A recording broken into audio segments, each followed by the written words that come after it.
My dad's shocking retirement speech left everyone speechless. Here's why. You know what stuck with me most from my dad's retirement speech?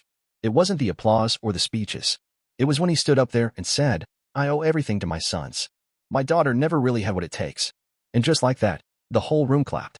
But before I dive into all that, let me say this. I've noticed the channel's been slowing down a bit lately. If you're here and you like these stories, hitting that subscribe button is the easiest way to show support. It's fast, it's free, and it really helps keep this community growing strong. I didn't cause a scene. I got up calmly, walked over to him as he was stepping off the stage, handed him a box wrapped in silver paper, and said, "From your biggest disappointment." Then I turned and walked out. Later, when he opened it, I heard he lost it. Started shouting like a madman. But let me back up and start from the beginning. My name's Harper. I'm 29 now. And honestly, I've always kind of felt like the extra piece in my own family. The one who didn't quite fit. Ever since I was old enough to pick up on how people act and what they mean behind their words, I knew my dad didn't look at me the same way he looked at my brothers. My older brothers, Mason and Logan, were like stars in his sky. Mason played football and was basically the hometown hero back in high school. Logan was the brainiac. He built robots, entered science fairs, won medals.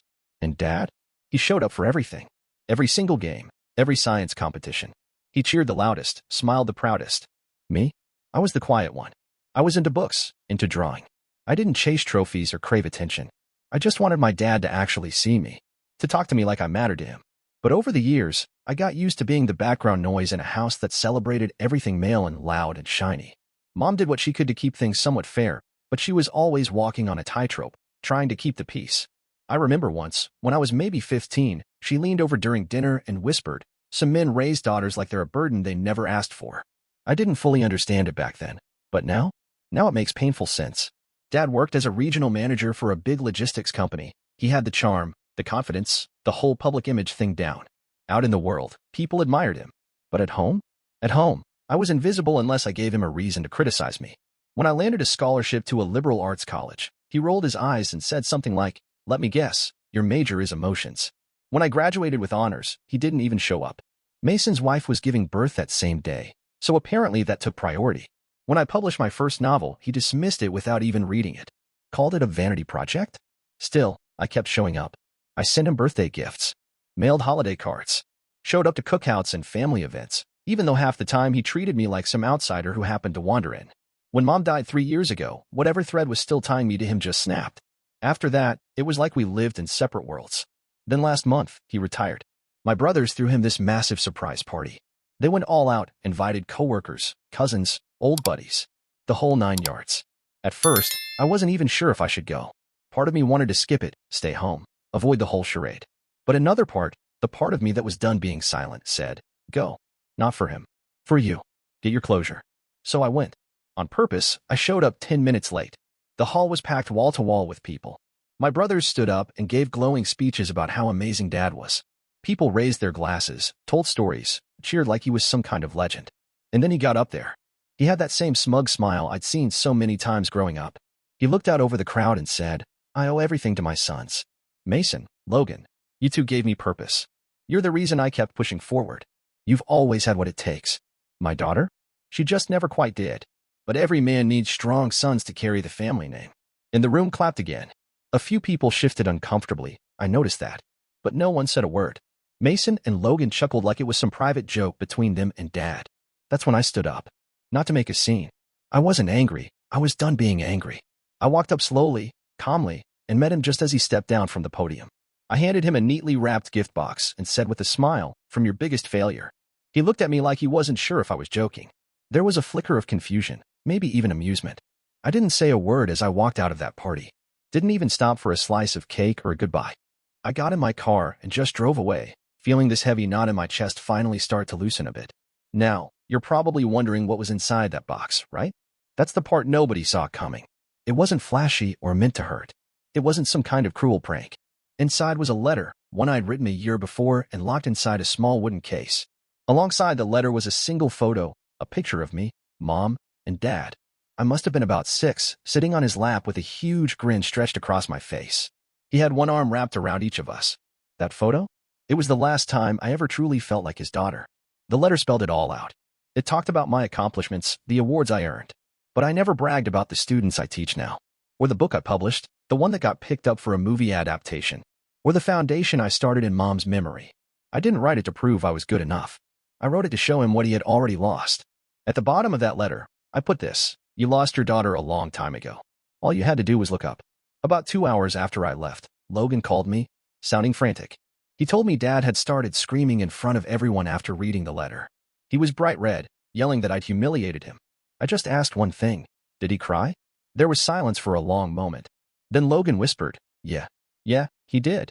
The next morning, I woke up to 30 missed calls, mostly from extended family. A few texts from Mason, calling me a selfish brat. But one message stood out, a voicemail from my Aunt Denise. She said, "Harper, I've never seen your father so broken. You didn't break him. You just showed him what he already broke. I'm proud of you." That one message brought me a weird kind of peace. But that night, it was only the beginning. The fallout after that changed everything. What came next was worse, and somehow better, than I expected. By the following week, the family group chat was a complete war zone. Mason wrote this insanely long rant about how I'd embarrassed Dad in front of his coworkers, friends, and even their pastor. He said I ruined what was supposed to be a celebration of decades of hard work. Then Logan sent a calmer, but still harsh, message about how I should have handled things privately. Funny thing? They always wanted me to keep quiet. Even now, after all this, they still expected me to be silent. I didn't respond. I just left the chat. A little while later, I got a message straight from my dad. It was one line: "What do you want from me?" I stared at that message for a long time. Thought about all those years I wished he'd just notice me. Just acknowledge anything good I'd done. I remembered how I'd practiced telling him about my awards or my articles, only to back out because he barely glanced up from the TV.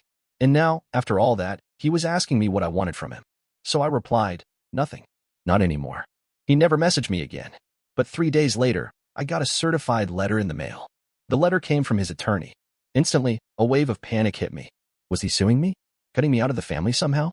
I took a deep breath and opened it slowly, my heart pounding in my chest. Inside was a letter, not from a lawyer, but from my dad himself. It was typed, not handwritten, classic dad. The letter said, "I've read your letter more times than I can count. I don't even know what to say. Maybe it's too late for anything that really matters. But I never realized how much I'd let you down. Your mother tried to warn me, but I thought she was exaggerating.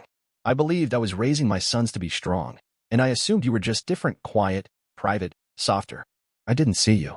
You're right. I didn't look up. I'm sorry. I'm not asking for forgiveness. I just want you to know I've started reading your book, and I cried when I learned about the foundation in her name. You didn't need me to succeed, but I wish I had been the father you deserved." I didn't cry reading that. I didn't yell or scream either. I just felt this deep exhaustion, the kind that sinks into your bones when you finally stop holding on to years of waiting and hoping. He wasn't asking to fix things between us. He wasn't begging me to forget everything. For once, he was just being honest. And honestly, that was more than I expected from him. But life wasn't done throwing punches. 2 weeks later, I was having lunch with my cousin Paige when she dropped a bombshell that nearly made me choke on my iced tea. "Did you hear? Mason tried to convince Dad to cut you out of the will." I blinked hard. "What?" "Yeah. Right after the party, Mason and Logan confronted her.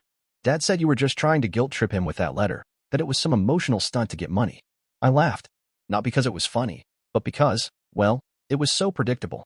Of course they'd say that. Paige leaned in closer. "But this time, your dad didn't buy it. He told them he saw the truth too late, but he wasn't going to spend the rest of his life pretending he didn't see it at all. He rewrote his will, split everything evenly, and even made a donation to your foundation in Mom's name." I just sat there, frozen. All those years of silence. All the dinners where I was invisible. The birthdays he forgot. I remembered calling him crying after my first breakup, and how he told me to stop being so dramatic. And now? Now, he was finally trying. I didn't know how to feel. Then, 2 nights later, he called me. I almost didn't answer, but something made me press the button. His voice was rough, quieter than I remembered. "I don't expect us to be close, Harper, but I want to know if you'd be open to something.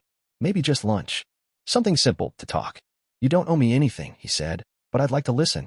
I hesitated, then set one condition. "Anything you never told anyone before, I want to hear it." "I forgive you," I told him. "But don't try to turn this into some heartwarming ending. This isn't a movie."